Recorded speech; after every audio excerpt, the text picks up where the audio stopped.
Hello students, welcome you all in my YouTube channel DPS Tutorial Classes. This is Divya and you are at the right place if you want to know about the physics of class 10th. If you like this video then please hit the bell icon and subscribe to my YouTube channel. Class 10th में हम लोग chapter number 5 जो study कर रहे थे that is electricity और आज की क्लासेस में हमने सीरीज और पैरेलल कॉम्बिनेशन के कुछ न्यूमेरिकल्स डिस्कस किए थे। आज हमारे न्यूमेरिकल्स की लास्ट क्लास है। इसके बाद हमारा इलेक्ट्रिसिटी में सिर्फ एक टॉपिक बचता है और उसके बाद हमारा ये चैप्टर फिनिश हो जाएगा। तो आज की क्लास में कुछ न्यूमेरिकल्स और जो इम्पोर्टेंट हैं उनके बारे में हम थोड़ा सा डिस्कशन कर लेते हैं और उसके बाद हमारा ये न्यूमेरिकल पोर्शन का पार्ट एंड हो जाएगा। तो चलिए स्टार्ट करते हैं with the first numerical of the lesson. In a resistor, in a circuit R1, R2, R3 have the values 5 ohm, 10 ohm and 30 ohm। ये हमारे तीन रेजिस्टर्स लगे हुए हैं। इसकी वैल्यू 5 ohm है, इसकी 10 ohm है और इसकी 30 ohm है। ये कनेक्टेड है विद अ बैटरी जो कि हमारी 12 वोल्ट की है। मीन्स पोटेंशियल डिफरेंस हमें 12 वोल्ट दिया हुआ है। सबसे पहला जो हमें कैलकुलेट करना है दैट इज करंट। ठीक है, करंट के लिए हमारे पास V होना चाहिए और R होना चाहिए। 3R हमें दिए हुए हैं, हम इक्विवेलेंट रेजिस्टेंस निकाल लें। वोल्टेज हमें पता ही है, करंट हमारा इजीली कैलकुलेट हो जाएगा by the formula of Ohm's law. इसके बाद हमारा पूछा गया है, इसमें यहाँ पे करंट जो हमारा पूछा गया है वो ईच रेजिस्टर में पूछा गया, टोटल करंट इस वाले पार्ट में नहीं पूछी है। तो इस वाले पार्ट के लिए हम क्या करेंगे, हमें देखिए वोल्टेज जो होता है वो पैरेलल में हमारा कैसा होता है, सेम होता है। मींस जो 12 वोल्ट का वोल्टेज है वो इस वाले रेजिस्टर में भी वही रहेगा, इस रेजिस्टर में भी वही रहेगा और इस थर्ड वाले रेजिस्टर में भी वही रहेगा। तो सबके अक्रॉस हमें रेजिस्टेंस और वोल्टेज पता है तो हम हर के अक्रॉस करंट जो है वो निकाल सकते हैं। ठीक, नेक्स्ट पार्ट में हमें टोटल करंट पूछा है। अब जो करंट हमारी यहाँ से आ रही है इस वाले पॉइंट से वो तीन पार्ट्स में डिवाइड हो रही है।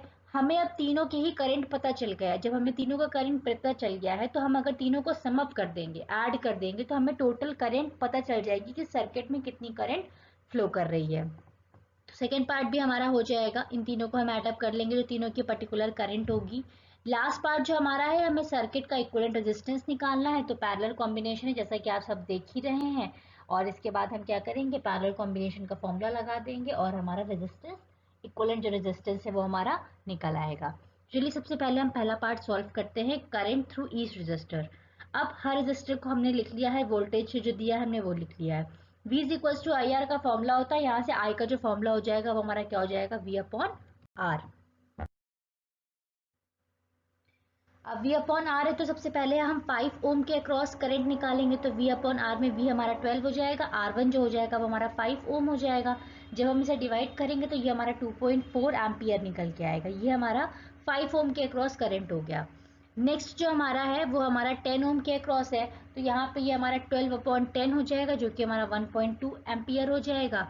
तो I2 जो हमारा हो जाएगा जो कि हमारा 10 ओम के अक्रॉस जो करंट हो जाएगी वो 1.2 एम्पियर हो जाएगी। थर्ड जो हमारा है वो 30 ओम के अक्रॉस है तो ये 12 अपॉन 30 हो जाएगा जो कि हमारा 0.4 एम्पियर होगा। जब हम इसे डिवाइड करेंगे तो हमारा ये 0.4 एम्पियर जो है ये निकल के आ जाएगा। 12 अपॉन 30 डिवाइड करेंगे 0.4 एम्पियर हो जाएगा। ये हमारा 30 ओम के अक्रॉस जो करंट है वो पता चल जाएगी। ठीक, अब हमारा सेकेंड जो पार्ट है वो है total current in the circuit. हमें हर रेजिस्टेंस के अक्रॉस करंट पता चल गया है। ठीक है, और इन्हीं तीनों का सम अप होगा जो कि करंट यहाँ से आ रही है। जो करंट यहाँ से आ रही है वो तीन पार्ट्स में डिवाइडेड है ना, तो तीनों का जो सम हम कर देंगे तो हमें क्या पता चल जाएगी, टोटल इक्विवेलेंट करंट पता चल जाएगी। तो जो हमारी टोटल करंट हो जाएगी वो हमारी क्या हो जाएगी, I1 plus I2 plus I3। तो यहाँ पे I1 जो है वो हमारा 2.4 है, I2 हमारा 1.2 है और I3 हमारा 0.4 है। तो जो हम इसको ऐड अप करेंगे तो जो हमारा टोटल करंट निकल के आएगा वो क्या हो जाएगा, हमारा 4 एम्पियर। लास्ट पार्ट जो है हमें कुछ नहीं करना है, टोटल इक्विवेलेंट रेजिस्टेंस निकालना है। पैरेलल का फॉर्मूला आपको पता ही है, 1 upon R is equal to 1 upon R1 plus 1 upon R2 plus 1 upon R3 होता है। तो यहाँ पे हम लोग R1, R2, R3 की वैल्यूज रख देंगे जो कि हमारी 5 ओम, 10 ओम और 30 ओम है। जब हम इसको सॉल्व करेंगे तो ये हमारा 1 upon R is equal to 1 upon 3 आएगा और जब हम इसका रेसिप्रोकल करेंगे तो जो हमारी R की वैल्यू हो जाएगी वो कितनी हो जाएगी, 3 ओम। यही हमारा हो जाएगा इस पूरे सर्किट का इक्विवेलेंट रेजिस्टेंस। नेक्स्ट क्वेश्चन है, हमें टोटल 5 रेजिस्टेंस दिए हुए हैं। R1 R2 दिया है, इसकी वैल्यूज यहाँ पे दी है 10 ओम, 40 ओम। R3, R4 और R5 दिया है, जो कि हमारा 30 ओम, 20 ओम और 60 ओम है। हमें टोटल इक्विवेलेंट रेजिस्टेंस निकालना है इस पूरे सर्किट का। तो जैसा कि आप देख सकते हैं, जो करंट यहाँ से आ रही है वो दो पार्ट्स में डिवाइडेड है, R1 और R2 में। ठीक, तो मीन्स आपस में R1 और R2 कैसे हो जाएंगे, पैरेलल हो जाएंगे। ठीक है, हम लोग उसको सॉल्व करके यहाँ पे रेजिस्टेंस निकाल लेते हैं। उसके बाद एक करंट आएगी यहाँ पे, फिर यहाँ तीन पार्ट्स में डिवाइडेड हो जाएगी, मीन्स R3, R4 और R5 ये तीनों भी आपस में कैसे हैं, पैरेलल हैं। सबसे पहले हम क्या करेंगे, R1 और R2 का इक्विवेलेंट रेजिस्टेंस निकाल लेंगे। ठीक, फिर R3, R4 और R5 का पैरेलल के फॉर्मूले से इक्विवेलेंट रेजिस्टेंस निकाल लेंगे।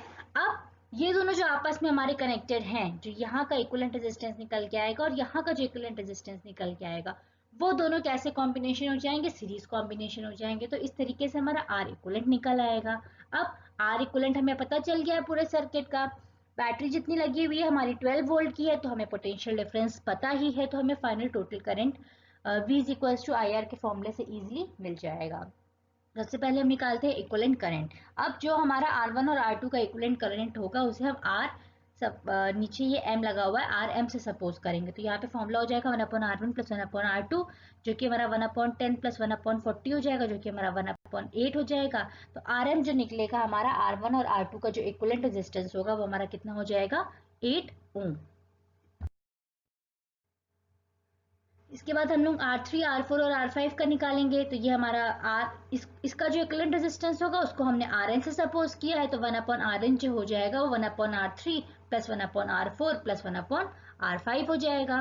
फिर ये हमारा क्या हो जाएगा, 1/30 प्लस 1/20 प्लस 1/60। इसको जब हम सॉल्व आउट करेंगे तो हमारी जो Rn की वैल्यू निकल के आएगी वो हमारी क्या निकल के आएगी, 10 ओम। ठीक, ये हमारा क्या हो गया, इक्विवेलेंट टोटल, मतलब ये दोनों ही हमारे R1, R2 का इक्विवेलेंट रेजिस्टेंस हो गया ऊपर वाले का, और ये हमारा R3, R4 और R5 का इक्विवेलेंट रेजिस्टेंस हो गया। अब हमें क्या निकालना है, टोटल रेजिस्टेंस निकालना है। तो अब यहाँ पे हमारा एक इक्विवेलेंट रेजिस्टेंस आ गया और यहाँ पे एक इक्विवेलेंट रेजिस्टेंस आ गया। अब जो करंट हमारी इसके क्रॉस फ्लो करेगी वही हमारे इसके क्रॉस भी फ्लो करेगी। तो जो हमारा Rn और Rm निकल के आया है वो आपस में कैसे हैं, एक दूसरे से सीरीज में कनेक्टेड है। तो इनको हम क्या करेंगे, नॉर्मल सम अप कर देंगे, क्योंकि सीरीज का जो इक्विवेलेंट रेजिस्टेंस का फॉर्मूला होता है वो R1 प्लस R2 होता है। तो यहाँ पे हमारा कितना हो जाएगा, 8 प्लस 10, जो कि हमारा इक्वल हो जाएगा 18 ओम। ये हमारा टोटल इक्विवेलेंट रेजिस्टेंस हो जाएगा पूरे सर्किट का। अब हमें इक्विवेलेंट रेजिस्टेंस पता ही चल गया है। V जो हमारा है क्वेश्चन में हमें मेंशन ही है 12 वोल्ट, तो हम I इजिली निकाल सकते हैं। I is equals to V/R formula हो जाएगा, V की जगह हमारा 12 हो जाएगा और R हमारा 18 हो जाएगा। तो I जो हमारा हो जाएगा वो कितना हो जाएगा, 0.67 एम्पियर। नेक्स्ट क्वेश्चन है, what is the total resistance of n resistors. अगर n रेजिस्टर्स हमारे सीरीज और पैरेलल में कनेक्टेड हैं तो उस केस में हमारा इक्विवेलेंट रेजिस्टेंस क्या होगा। तो अगर हमारे सीरीज में कनेक्टेड है तो RS का जो फॉर्मूला हो जाएगा वो R1 plus R2 plus R3 plus R4 plus n times हो जाएगा।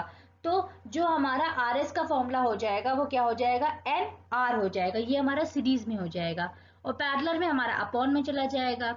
तो पैरेलल में हो जाएगा 1/R1 plus 1/R2 plus 1/R3 कितने times, number n numbers of time. तो ये हमारा n ऊपर ही रहेगा और ये हमारा r आ जाएगा नीचे, और जब हम इसको रेसिप्रोकल करेंगे तो r जो पैरेलल हमारा हो जाएगा वो R/n हो जाएगा। ये हमारा जनरल फॉर्मूला है। कहीं इस टाइप के क्वेश्चन आज तक पूछे नहीं जाते हैं, बट एक जनरल फॉर्मूले के तौर पे हमारा पूछा जा सकता है कि अगर हमारे n रेजिस्टेंस सीरीज और पैरेलल में कनेक्टेड है तो उस केस में हमारा इक्विवेलेंट रेजिस्टेंस क्या होगा। तो ये थोड़ा सा एक इंपॉर्टेंट पॉइंट है, एक मार्क्स का क्वेश्चन इससे पूछा जा सकता है नॉर्मल क्वेश्चन के फॉर्म में भी।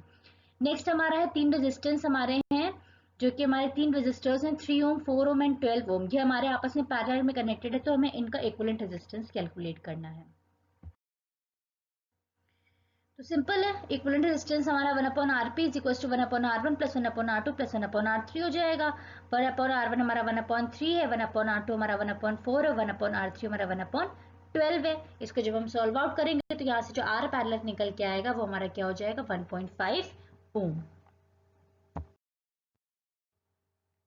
नेक्स्ट क्वेश्चन है, हमें इस पूरे सर्किट का इक्विवेलेंट रेजिस्टेंस कैलकुलेट करना है। अब जैसे कि हमारी एक सेल लगी हुई है, बैटरी बोल सकते हैं हम, बैटरी लगी हुई है, करंट यहाँ से आ रही है, तो एक करंट क्या करेगी, ये CD की तरफ चली जाएगी जो कि 2 ओम के अक्रॉस है, और दूसरी करंट यहाँ से आ रही तो दो पार्ट्स में डिवाइड होगी, किधर डिवाइड हो जाएगी, किधर डिवाइड हो जाएगी। तो इधर वाली जो आएगी जो 2 ओम के अक्रॉस है, CD के अक्रॉस से एक करंट फ्लो करेगी, और एक करंट जो है वो AB के अक्रॉस फ्लो करेगी। जो करंट AB के अक्रॉस फ्लो करेगी उसमें जो हमारे 3 रेजिस्टेंस कनेक्टेड हैं 2 ओम के, वो तीनों ही कैसे होंगे, आपस में सीरीज में होंगे, और इस वाले 2 ओम से ये कैसे हो जाएंगे, पैरेलल में हो जाएंगे। तो सबसे पहले हम ऊपर का इक्विवेलेंट रेजिस्टेंस निकाल लेते हैं जो कि हमारे सीरीज में है। तो ये हमारा 2 + 2 + 2 दैट इज इक्वल्स टू 6 ओम हो जाएगा। ठीक, ऊपर वाला हमारा क्या हो गया, इक्विवेलेंट रेजिस्टेंस 6 ओम का। अब पूरा जो इक्विवेलेंट निकालना है वो आपस में दोनों कैसे है, पैरेलल में है। तो जो हमारा टोटल इक्विवेलेंट रेजिस्टेंस हो जाएगा वो 1 रेजिस्टेंस ऑफ AB जो कि हमारा 6 है, और रेजिस्टेंस ऑफ CD जो कि हमारा 2 है। तो ये 1/6 + 1/2 हो जाएगा। तो यहाँ से जो हमारा R means total equivalent resistance निकल के आएगा वो हमारा 1.5 ओम हो जाएगा। तो इसी के साथ साथ हमारे सीरीज और पैरेलल कॉम्बिनेशन के जो न्यूमेरिकल पार्ट है वो एंड अप होता है। अब ये हम लोगों ने अभी तक जितना भी सीरीज और पैरेलल के न्यूमेरिकल्स डिस्कस किए हैं सब बहुत ज़्यादा इंपॉर्टेंट क्वेश्चंस हैं। इनके अलावा कहीं से भी बाहर से नहीं पूछा जाएगा। तो मेरी आप सबसे रिक्वेस्ट है कि आप इसे ज़्यादा से ज़्यादा प्रैक्टिस करिए और ज़्यादा से ज़्यादा देख के सॉल्व करने की कोशिश करिए। उसके बाद आप बिना देखे सॉल्व करने की कोशिश करिए। जितने भी 5-6 लेसन में हमने न्यूमेरिकल्स क्वेश्चन डिस्कस किया है उसके अलावा कहीं से भी बाहर से किसी भी टाइप के क्वेश्चन पूछे नहीं जाएंगे। जो भी क्वेश्चंस पूछे जाएंगे बस इसी में से ही घूम फिर के पूछे जाएंगे। तो आप ये सब न्यूमेरिकल्स बहुत अच्छे से डिस्कस कर लीजिए।